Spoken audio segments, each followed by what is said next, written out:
Chapter 11. From Trauma to Culture, How Healing Becomes Heritage. Every society carries a story in its bones. Some carry stories of triumph. Most carry stories of trauma, wars, exiles, oppression, betrayal. What separates broken cultures from resilient ones isn't the absence of trauma, but the ability to transform it into tradition. Healing becomes heritage when a community decides that its pain will educate rather than infect the next generation. The chain reaction of unhealed pain. Unhealed trauma doesn't stay in the past. It mutates, finding expression in behavior, policy, and relationship. A child raised by fear becomes an adult who confuses control with love. A community raised on scarcity becomes a nation that hoards. This is what psychologist Joy DeGruy calls post-traumatic slave syndrome, the lingering patterns of survival that persist long after the original violence ends. But the pattern isn't limited to slavery. It's visible in families scarred by addiction, in nations recovering from colonization, and in institutions built on discrimination. Pain, when unexamined, becomes identity. And identity, when built on pain, becomes policy. The only antidote is consciousness. Cultural memory and collective nervous systems. Cultures have nervous systems, too. They react to threats, store memories, and repeat habits. National myths, media narratives, and educational systems function as neurons, transmitting stories that shape collective emotion. When those stories center on fear or shame, the culture remains in a state of hypervigilance. When they evolve toward empathy and accountability, the society begins to regulate itself. Healing at the cultural level, therefore, means rewriting the story the nation tells about itself, not by erasing the past, but by contextualizing it with honesty and compassion. A healthy culture doesn't forget its wounds, it integrates them into wisdom. The role of storytelling. Storytelling is the immune system of culture. It identifies what belongs and what must be healed. For centuries, oral traditions, art, and ritual have been humanity's way of metabolizing collective trauma. In indigenous and post-conflict societies, storytelling circles serve as community therapy, a place to remember without revenge. Truth and reconciliation commissions, memorials, literature, film, these are modern extensions of that ancient function. When people can speak their truth publicly and be met with respect instead of denial, the cycle of trauma breaks. The story stops owning the storyteller. How individuals seed cultural change. Every recovered person is a cultural reformer, whether they realize it or not. When you choose compassion over retaliation, you alter the social DNA around you. Your behavior becomes a signal that new patterns are possible. Sociologists call this behavioral contagion, the phenomenon where emotions and actions spread through social networks. When one person practices calm in conflict, others unconsciously mirror that stability. Healing is as infectious as harm, it just needs a host willing to transmit it. That's how one family's recovery becomes a neighborhood's resilience, then a city's renewal. Generational repair. Breaking generational trauma means more than forgiving your parents.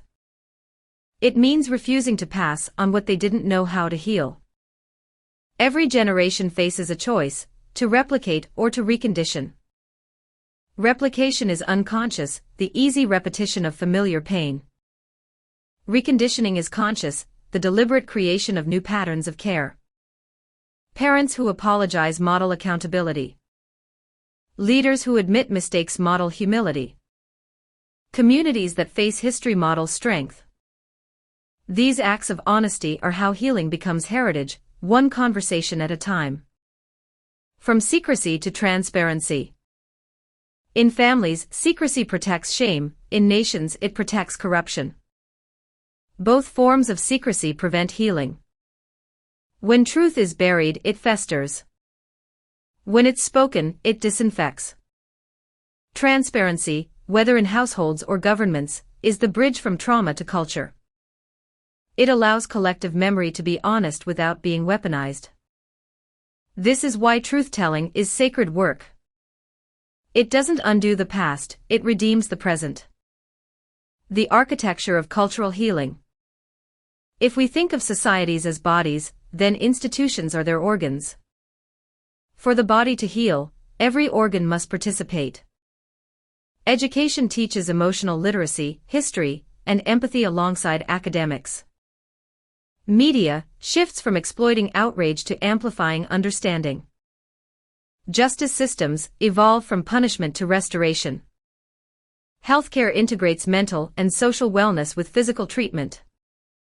Governments practice policy transparency and public dialogue. When these systems work together, trauma can no longer hide. It becomes metabolized, turned into civic awareness and resilience. The art of commemoration. Commemoration is how cultures remember with dignity.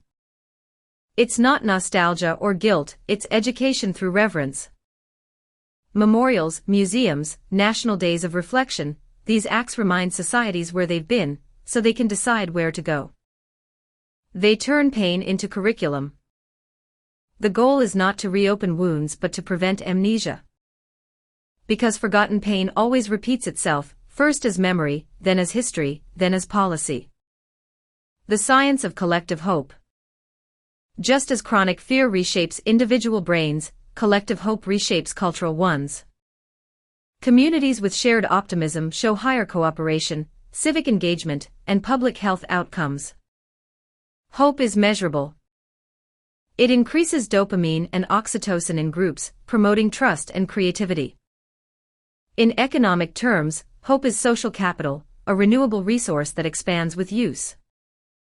When societies invest in hope through education, fairness, and inclusion, they produce not just moral progress but measurable prosperity.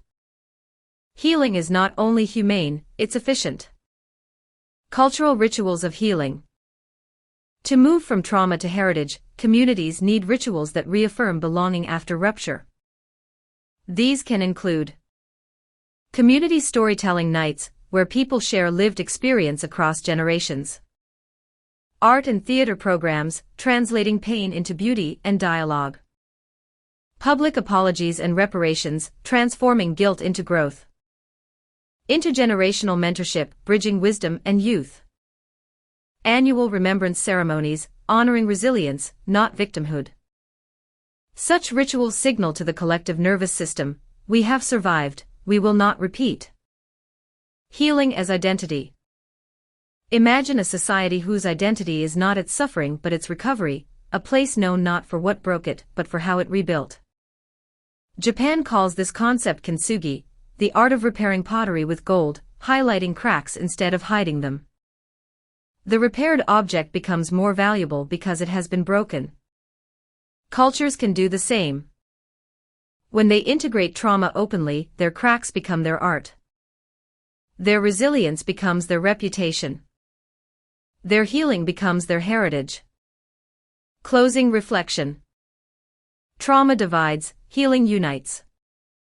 Pain teaches us where we're vulnerable, recovery teaches us where we're strong. When individuals choose to heal, they give their families a future. When families choose to heal, they give their nation stability.